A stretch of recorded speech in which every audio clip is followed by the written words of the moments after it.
So I know everyone's really excited to get started on this conversation, so we'll dive right in. My name is Eva Kaiser, and I'm a past president of Minnesota PRSA. And welcome to Overcoming Imposter Syndrome discussion for the Career Coffee. When I started the Career Coffee several years ago, the goal of the conversations was to have a discussion in a safe environment where you could talk about career questions and things that are stopping your career progression.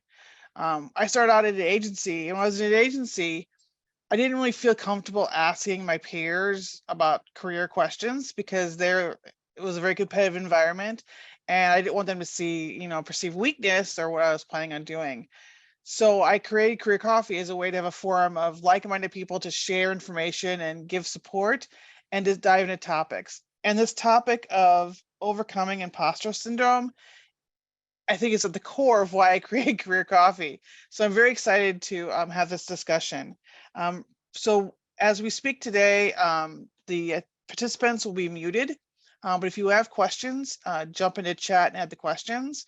We'll try to answer questions towards the end and throughout. We also have a number of polls that I'd like you to take a chance to react to as well.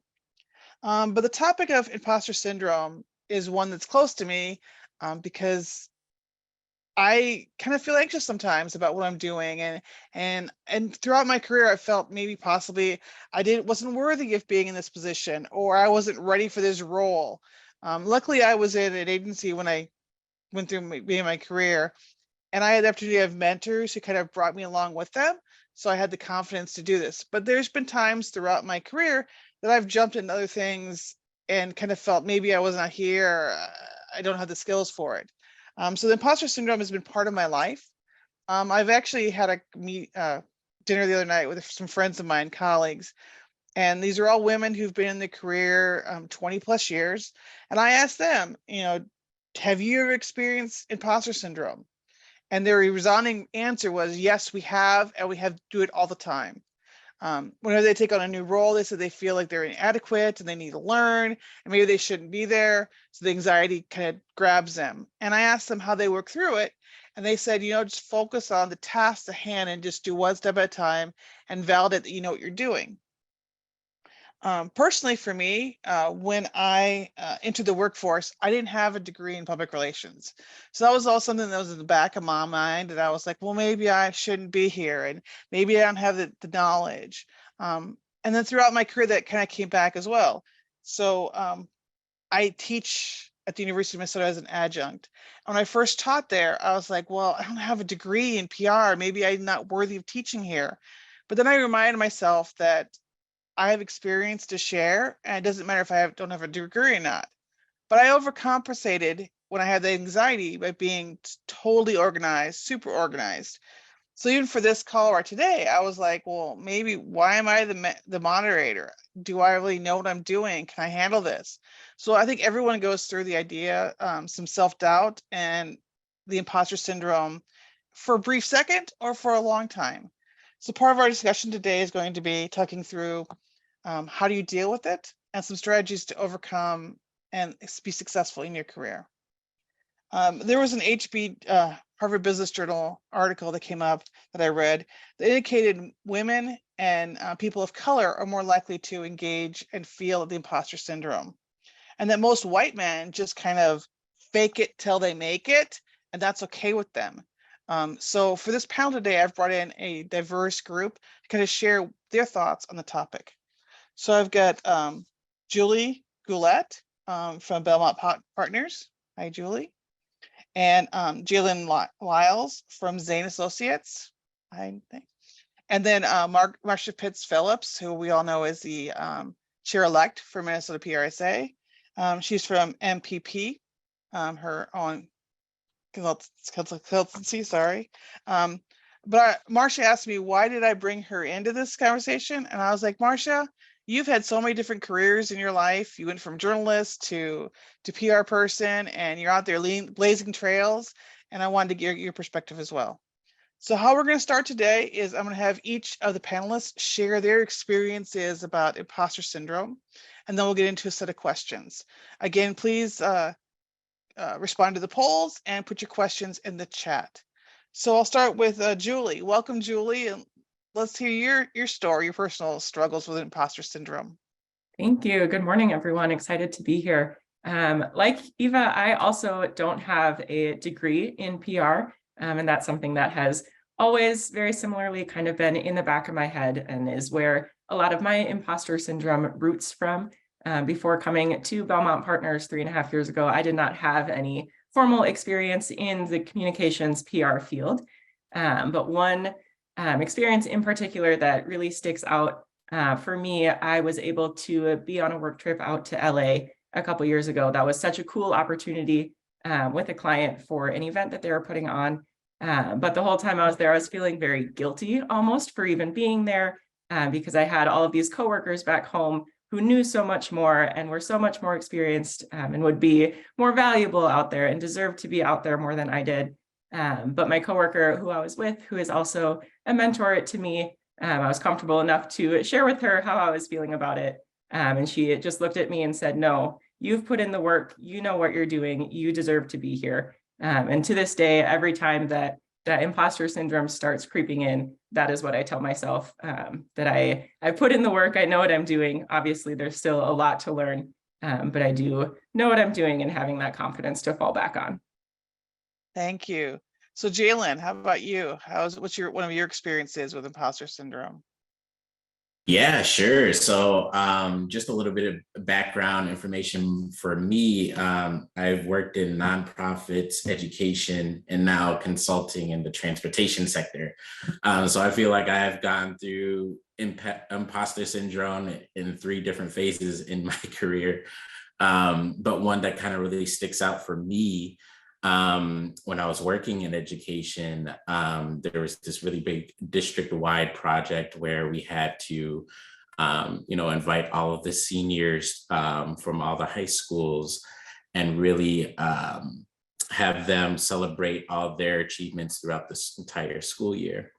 And in my previous role before education, I was in a nonprofit and I did so many different types of events, but this one just felt really different because it had a lot of responsibility. The superintendent was going to be there, like all these big names and faces were going to be at this particular event. And so I had to really bring in my A game.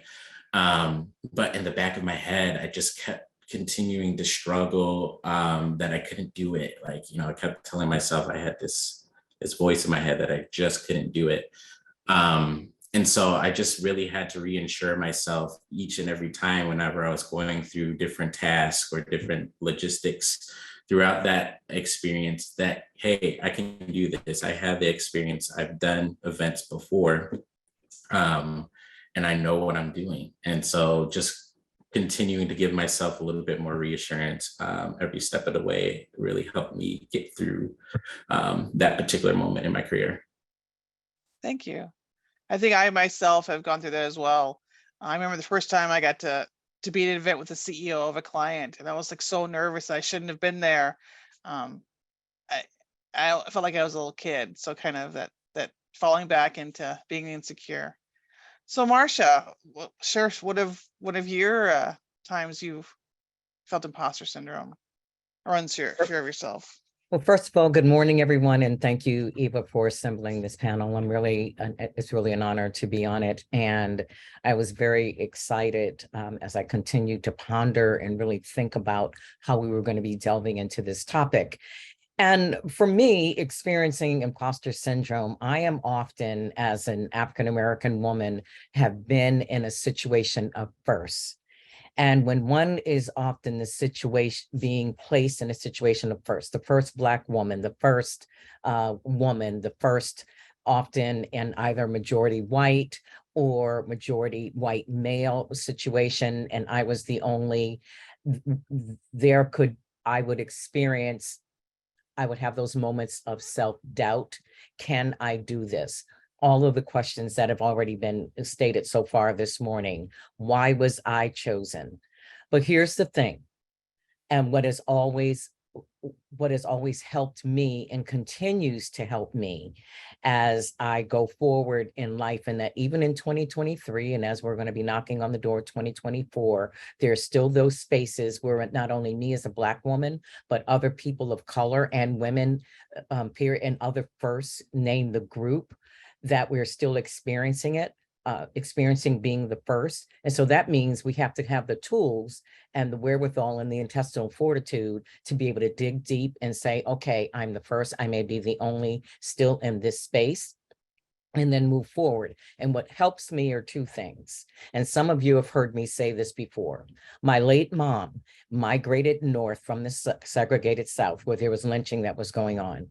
And I always say that my siblings and I, we are the result of her dreams and her prayers and living out her legacy. So therefore, I feel I have a responsibility. And that's what helps me with my self-doubt and being able to navigate this space.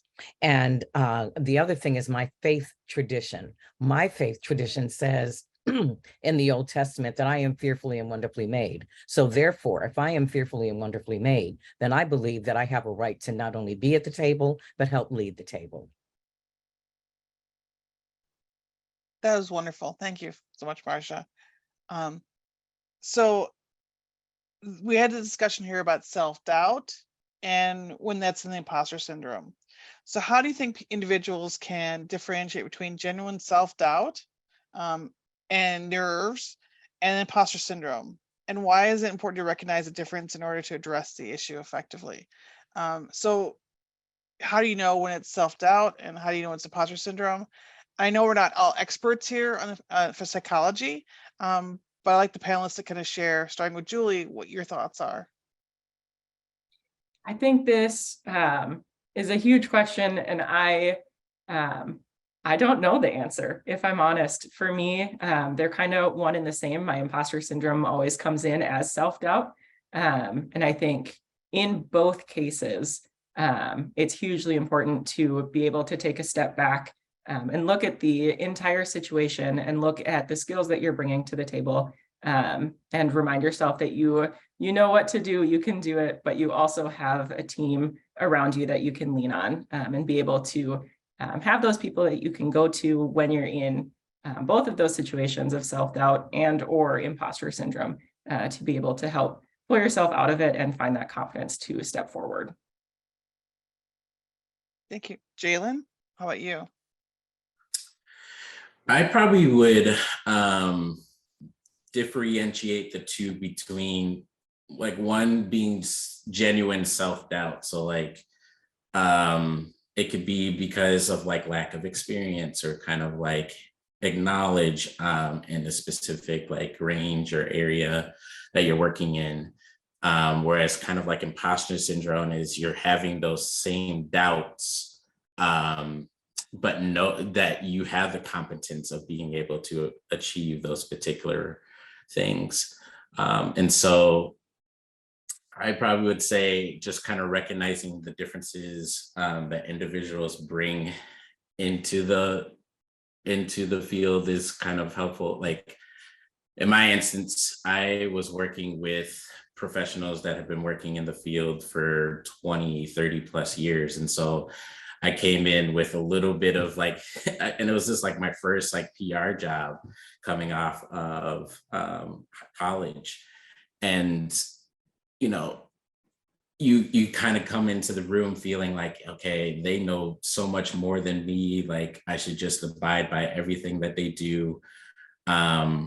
And just kind of keep quiet and just sit down in the corner there. But realistically, that's not the best way to look at things. I think it's just a matter of, you know, being confident in your skills and the ability that you came in. They hired you for a reason is kind of how I like to see it. And so I was able to just kind of bring in those particular skills by just being confident and reassuring just the skills that I've learned from this point on, and bringing a fresh perspective into the office, whatever those opportunities came. Thank you. Marcia? Now that I've set the table and told you all how I am fearfully and wonderfully made, and et cetera, I don't want to give the impression that I never had self-doubt and I never have experienced imposter syndrome. When I first came into public relations and transitioned from being a longtime journalist, I experienced both self-doubt and imposter syndrome. And here's what I mean. When I was approached about my first public relations job, my first words were, "Oh my gosh, my background has been in journalism and documentary making, and I can't do PR." And I remember the individual looking at me and said, "Why not? Isn't public relations," and went down and listed all of the skill sets that are required for PR.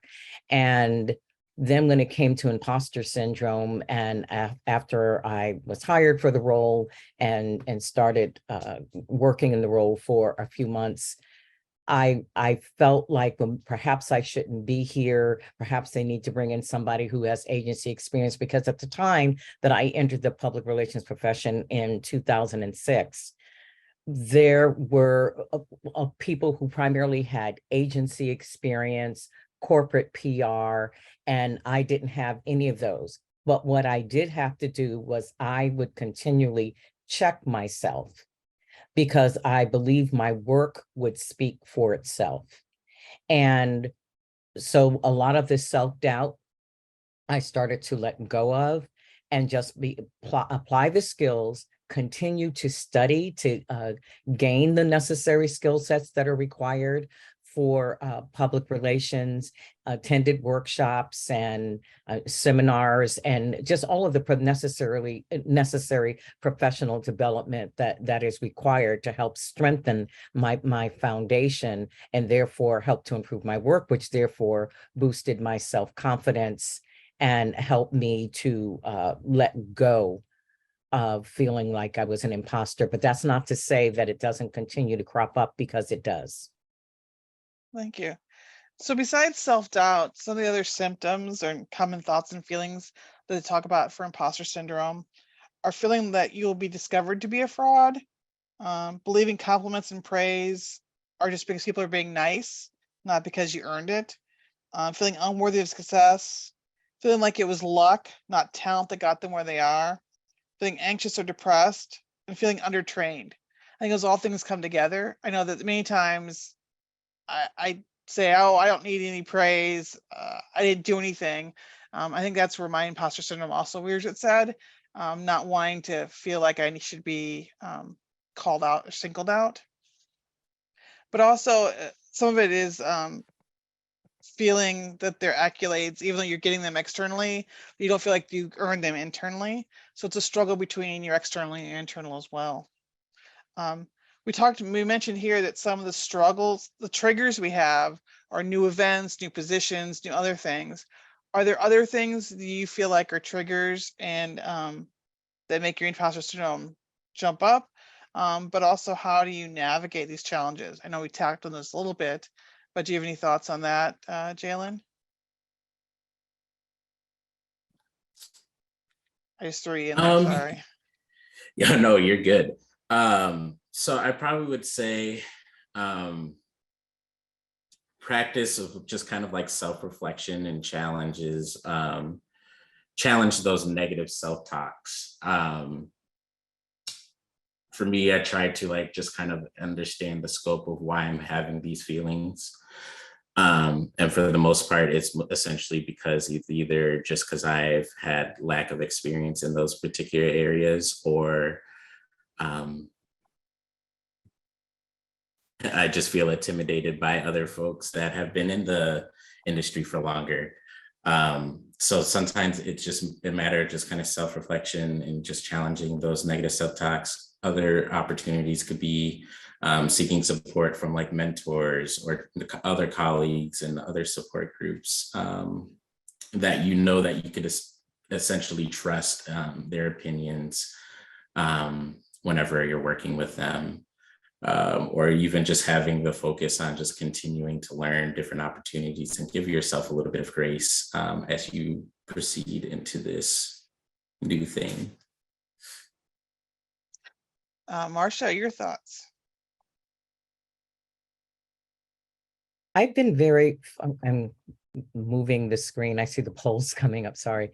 I've been very fortunate to have some very good mentors, people who have generously given of their time and have poured into me. And I take one's investment, their valuable investment of their most valuable resource, and that is time.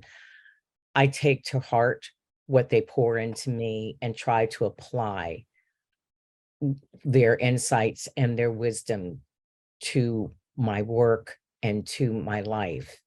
And my greatest challenge in terms of feeling imposter syndrome, or I wouldn't say triggers, is as I have ascended and I look at others around the room, whether it's physically or whether it's virtually. And I have been in those situations, particularly recently, when I say, oh my gosh, this person has this skill set and they've worked internationally and et cetera, et cetera. But oftentimes my dad's voice comes to me, and my late dad's voice will come to me, and he used to say to me, you are just as qualified as some of the other people. Step back and take a look at your accomplishments, because here's the thing, and I'm going to say this to every person who is on this call, whether you're a student or whether you're a recent graduate or whether you are a long-time professional, we have worked hard to get to where we have been, whether it's long hours studying, doing papers, working on a project, client meetings, dealing with crises. And through all of that hard work, we are acquiring skills, we are learning, and we are continuing to strengthen our foundation. So if there's no other takeaway that you all have from here today, from me today, remember that you worked hard to be wherever you are on the professional spectrum at this point in your life. And that's what I have to tell myself. And I think that we have to, as I said earlier, continue, just take the advice, apply what's been given to us, and continue to remain focused. But in the whole, and I don't stay in a space very long. I don't sit in the woe is me, oh my gosh. I feel it, I experience it, I reflect, and I move through. Thank you. Thank you. Julie?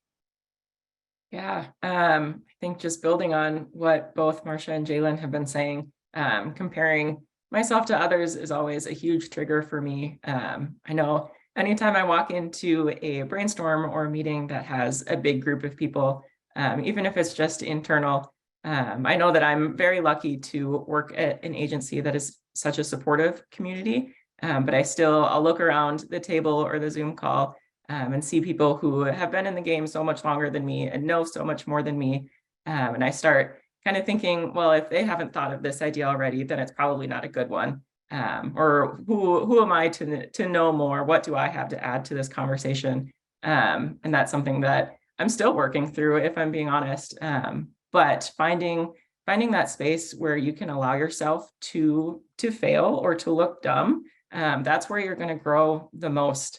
And I think just being able to kind of push those internal thoughts down and just do it, which I know is so much easier said than done, but throw those ideas out and allow yourself that space to maybe look dumb, but maybe you're going to bring something great to the table, and you just don't know until you do it or you say it.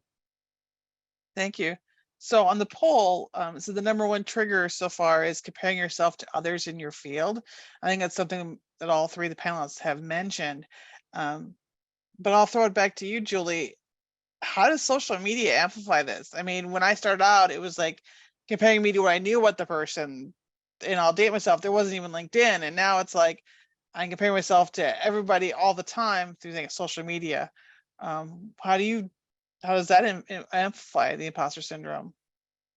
Times 1,000. Social media is a hard one. I mean, we all have it. We're all on it.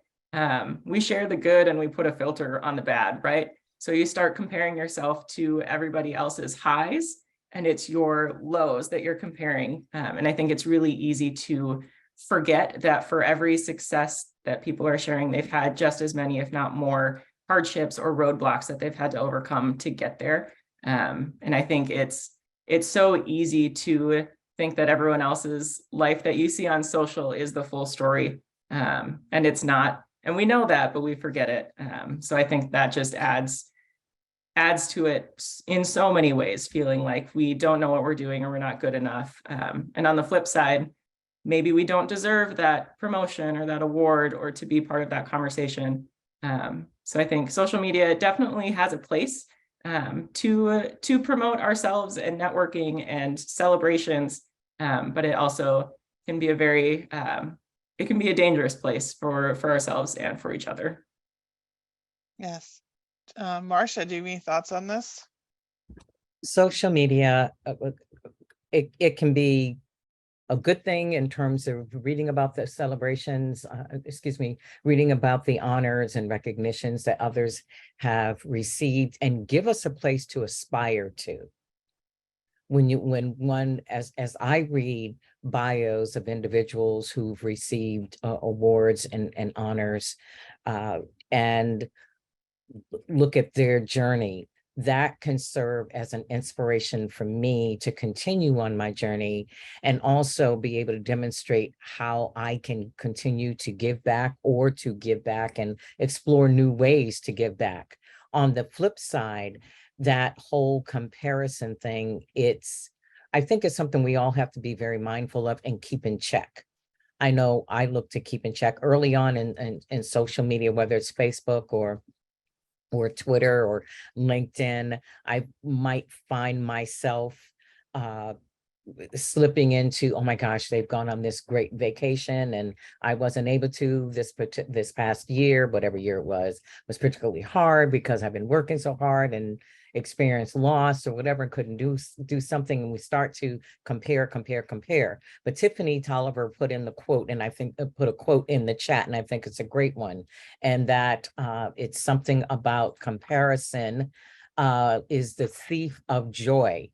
And so, Tiffany, thank you very much for including that. And I actually heard that said a couple of other places recently. And what I remind myself of as well, why am I going to compare myself to others? Because here's why. Why not? Excuse me.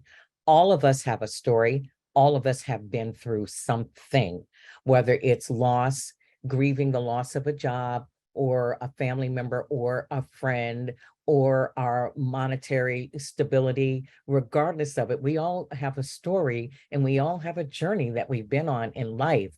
And we don't know what's behind whatever post. We don't necessarily know the backstory to the journey, the backstory to the award or recognition that someone has received. Or if they're on this fabulous vacation, they may be doing it to reward themselves for an illness that they've overcome. So we don't know. So if we hit the pause button for just a moment, we'll celebrate whatever a person is posting on social, and then celebrate your ability to be able to take one of the 84 breaths that we take per minute. I think it's 84. Or 84 heartbeats that we have within our chest per minute, and the fact that we're even here. Thank you, Marcia. Jalen, your thoughts on social media and imposter syndrome? Yeah, I probably would say kind of take social media with a grain of salt. Sometimes, a lot of people present themselves and their accomplishments just focusing on the positive aspects of their lives, when you just never know what they had to go through in order to get to that point. And so I think you just have to, you just have to give that with a little bit of grain of salt. I know, like, a lot of times when I look at social media, sometimes I can create like that pressure to present like a flawless image or gain, like, sometimes whenever I get like those likes or comments on my posts, it gives me that sense of validation. But sometimes it's just a really social media in general is just a really unhealthy channel to be on. So I just challenge people to just be mindful of their consumption of it, and limit those exposures so you're not as triggered, and focus on your goals and your strengths and where you want to be in life and in your career. Thank you. So we talk a lot about our own self-doubt, but it's just not ourselves. There are influences around us that also can add to our self-doubt or amplify it. And so I wanted to ask Marcia this great question she kind of brought up in our discussion, which is, what role does microaggressions have in experiencing imposter syndrome? How much time do we have? Not that long. We have enough.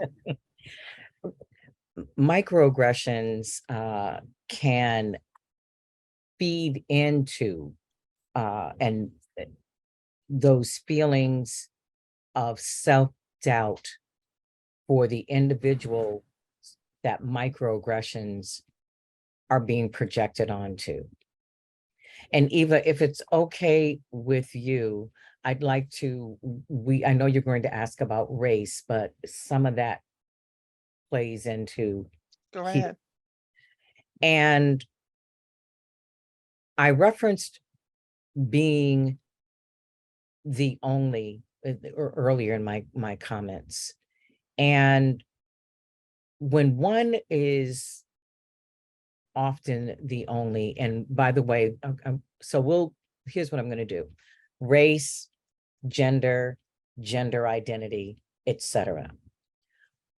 When we are in a work environment or a social environment or just out in society, period, and we're on the receiving end, I'm going to put when I am on the receiving end of microaggressions, that can feed into my self-doubt even more.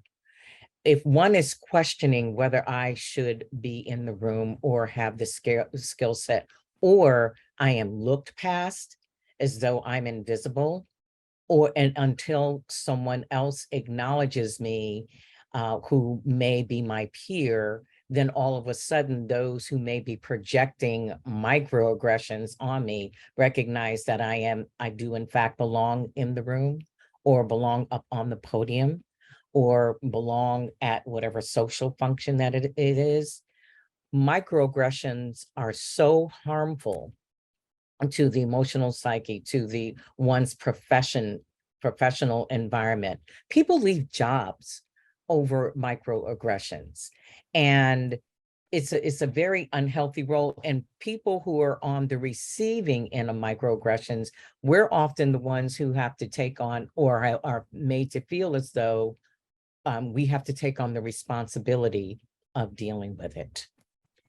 And I believe that all of us, and particularly those who may be in the majority culture, have a responsibility to check ourselves, to read up on materials, to say, hey, am I the perpetrator of these microaggressions? Am I behaving this way? Is this something that I might be behaving in a certain way that I didn't even realize? Because what happens when one is a person of color, or like I said, fill in the blank for marginalized communities or underrepresented communities, it all gets mixed in together. And then, so if there's already the feeling of self-doubt of whether one believes that, or is questioning whether they should be at the table, is this racism? Is it microaggressions? Is it me not being up to par? Am I not learned enough? Did I not have a degree from the right institution? There are all of these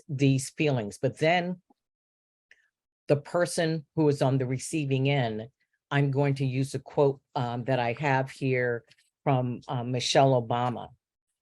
She said, eventually I just got tired of always worrying what everyone else thought of me, so I decided not to listen.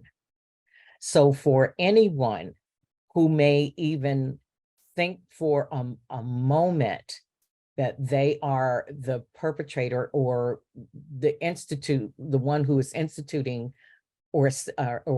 acting in a way where they're microaggressions and projecting that onto others,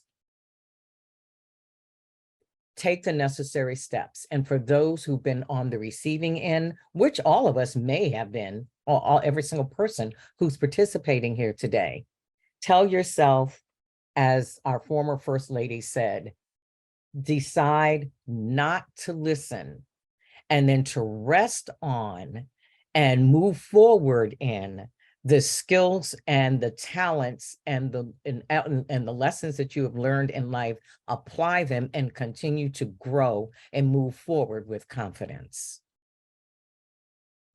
Thank you so much, Marcia. This has been great words of wisdom. Jalen, Julie, do you want to add to the discussion about microaggressions and race and discrimination factors?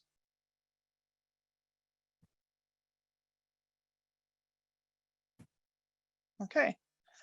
So what's great about these career coffees is it triggers thoughts in my mind and insights. And so as I was listening to everyone speak so far, I was thinking about how there's a lot of talk about the younger generations needing a lot of feedback and a lot of praise. And then I started thinking, well, maybe that's because they are dealing with imposter syndrome and they need the feedback and they need the praise because they need to know that they're valuable and their worth is good. What can leaders do to really help people who are dealing with possibly self-doubt and imposter syndrome? And I open it up to the panel, but also to anybody in the audience who wants to share what thoughts as well. So Julie, am I right that younger folks are craving this because they feel possibly they have imposter syndrome? I think so. I think that's definitely a huge factor. I think there's also something to be said about instant gratification and kind of maybe growing up with more of that and more participation trophies and just kind of being used to that. I think there's definitely something to that. But on the flip side, if you are being praised for every single thing you do, it loses its value. I think personally, I am a words of affirmation person. So having that positive feedback, that encouragement from colleagues, friends, family, whomever it may be, does play a huge role for me in feeling confident about what I'm doing in work and life. But I think there's definitely a balance that needs to be found there. Go ahead, Marcia, and then we'll go to Leah Condis, who's got some thoughts. But I think as leaders, as mentors, one of the things, a couple of things very quickly that I think we can do is, one, to affirm the individual and to put ourselves and say, hey, all of us feel this, so that individuals don't feel alone. Like, oh my gosh, I'm feeling imposter syndrome. I don't feel as though I quite measure up. And to be able to do that, identifying. I feel it too. The majority of the population feels it too. So you're not working this journey alone. Affirm their talents and their skill sets. But to Julie's point is, there's also this other aspect of, like, you just get you're so great for everything. And that's not what I'm saying. I think for those areas of self-doubt where a person clearly is talented and they're feeling like they shouldn't be in the role that they are, or shouldn't have the responsibilities that they do, to remind them that you were selected because you possess these certain skills. And then, of course, I would say leaders to mentor and to be open and to not present ourselves as walking on water. And the last thing is to encourage people to have a safe space and to take time for quiet.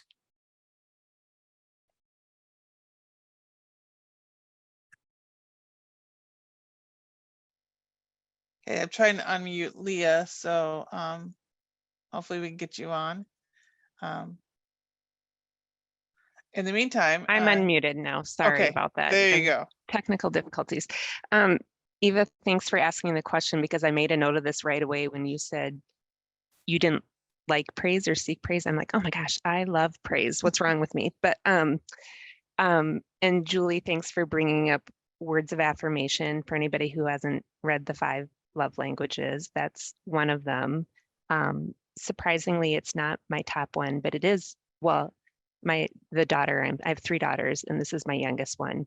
I don't know that she's taken the quiz to determine it, but she's like just self-identified, like, I love words of affirmation. So that's super important for me to know as a parent. Like, I've shared it with her teachers. Like, when they say nice things at conferences or whatever, I'm like, you should tell her that because she would love it. But anyway, I feel like the nice thing about praise, or why I think it's important, is like, we all work hard. There's a lot of other things we could be doing with our time, right? We could be spending time with our spouse or significant other. We could be doing, you know, some hobby or leisure activity. So I just think it's important to appreciate people and treat them with kindness, and, you know, just build them up. And it doesn't have to be fake or every little thing, but like, I try to check like emails I send before I send them, instead of just like being very transactional and like giving the feedback.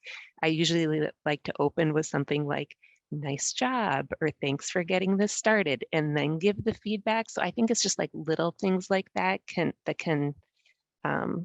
hopefully help you to have good relationships, I guess, in general, whether it's working or otherwise. Thank you, Leah.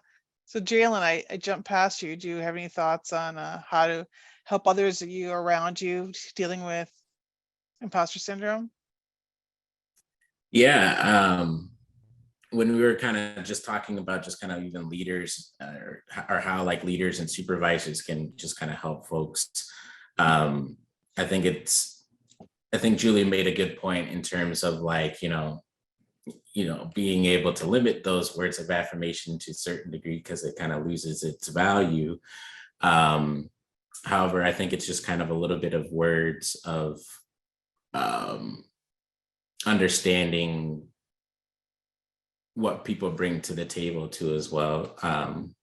I was in a position or a role where my thoughts and things were not being accepted, and so I felt as though like that my imposter syndrome kind of flared up. It's like, okay, I'm bringing all these ideas and thoughts to the table, but they're just not being heard or seen or done.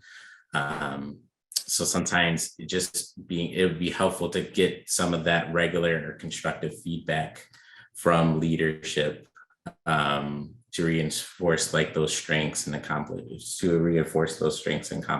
that we were making in the office.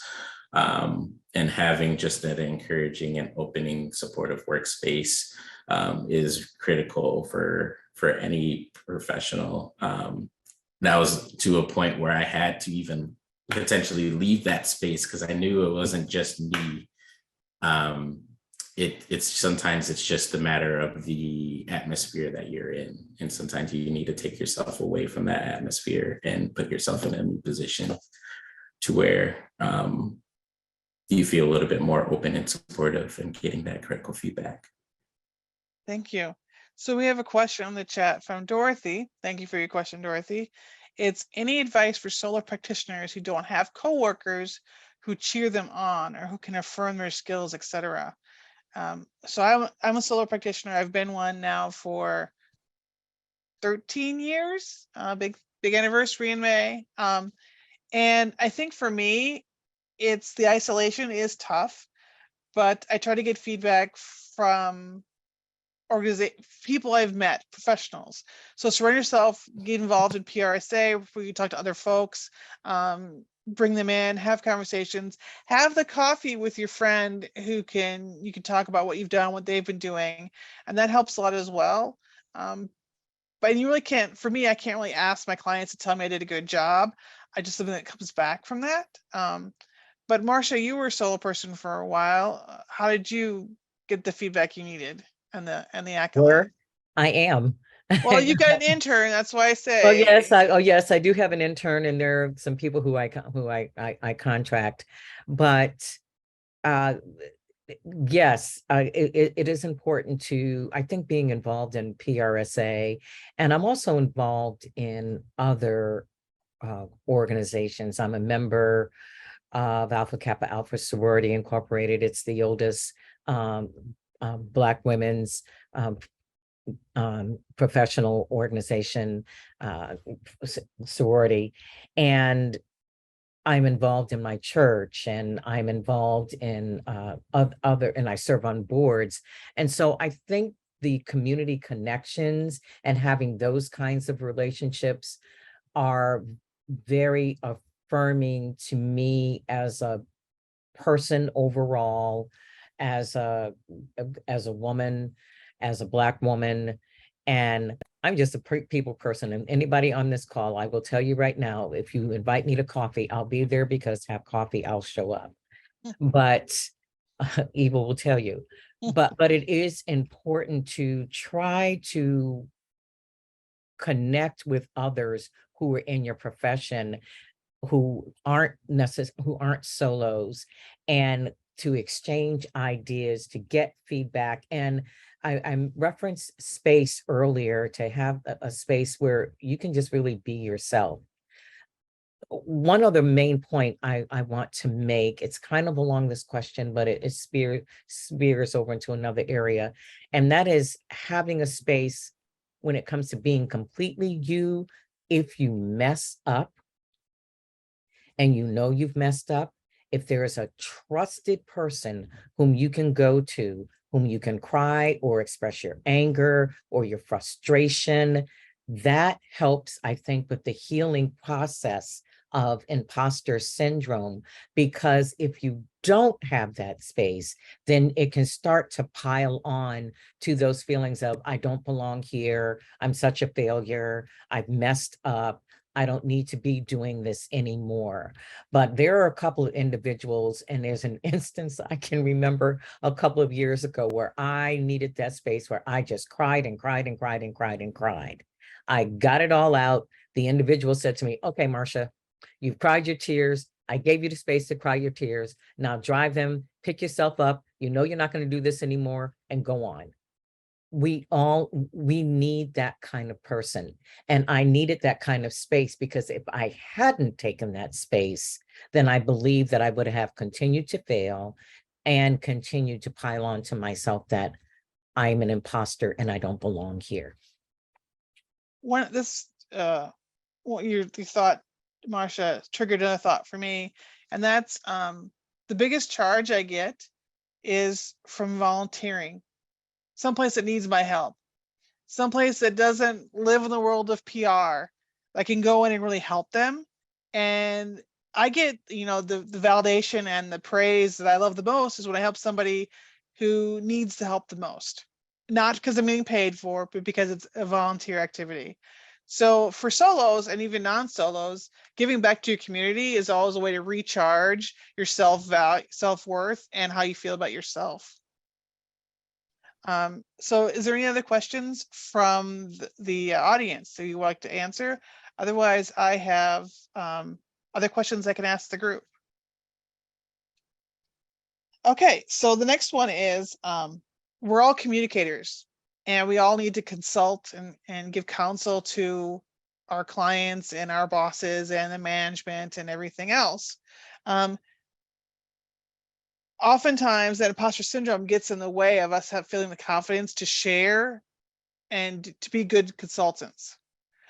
So for the group, Julie and Jalen, how have you been able to bring yourself up to really be a counsel to your clients through the self-doubt that may be imposter syndrome?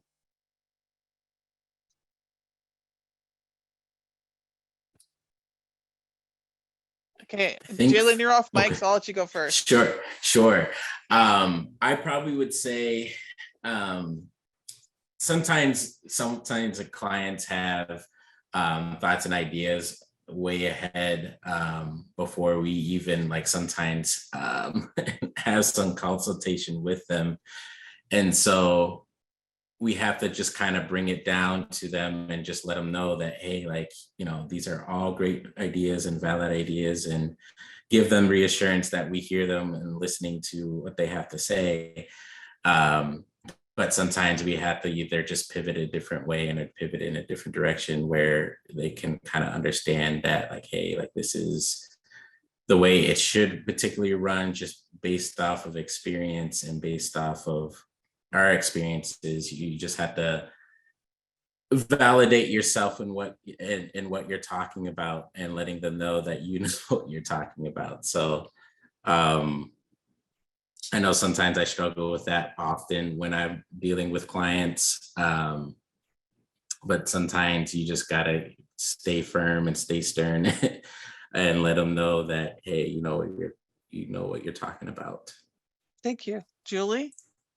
Yeah, I think as far as having confidence and showing your confidence when you're working with a client or presenting ideas to a client, for me personally, having been able to build up relationships with that client and that trust, to know that even if they aren't as receptive to that idea, they're still going to hear you out. And also maybe bouncing those ideas off of your internal team first, and getting their feedback, and adding to it before bringing it to the client, and just utilizing those resources that you have behind you the whole time.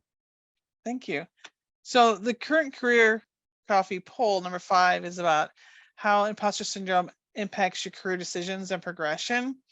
One of the things that I read was that imposter syndrome tends to keep you from asking for that pay raise because you don't think you're worthy of it, or keeps you from asking for the promotion because you're not worthy of it in your own mind.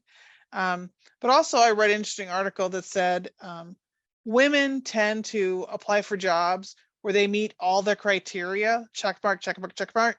And if there's one criteria that's not met, they don't think they're worthy of the job. Whereas men tend to apply for jobs that have like only 3 check marks that they know, and they're willing to go further. So there tends to be a viewpoint for many women that they're not valuable enough else they can do all of it before they start the job, which is something to think about. But there was a comment here from Emily. Thank you, Emily. Talked about how mentoring has been a great source of affirmation for her. We've talked a lot about asking our mentors, but I'm hearing now that being a mentor for others is very helpful in developing your own self-confidence as well. Does any of the panelists have experience with that? Meaning Like that you're a mentor to someone else? mentoring someone else and providing them with guidance regarding whether it's asking for a raise or advancement as Well, compared to. actually, I think it's just being a mentor in general helps you with your own self-confidence. Oh, absolutely. You had touched on volunteering too. So yes, I want to echo that. But I find that as I am mentoring others, spending time with them, that it's like, okay, Marcia, are you applying to your own life what you're sharing with the mentee?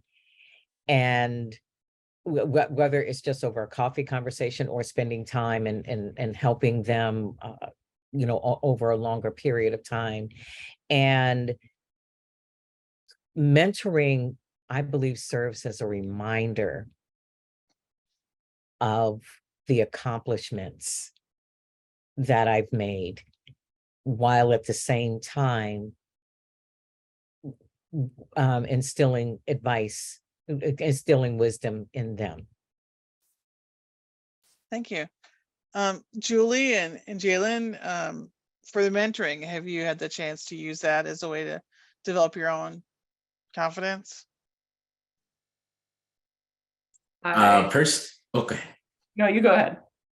I just was gonna say I personally have not mentored anyone in particular, but I just know having mentors.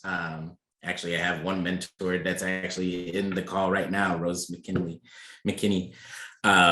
She has always been a very helpful person to just kind of reach out to whenever I had advice or about something in my career, and giving me some reassurance on some things that I need to touch up on in my career. So really has been really a big help in gives me some affirmation as to where I should be and what I should be doing.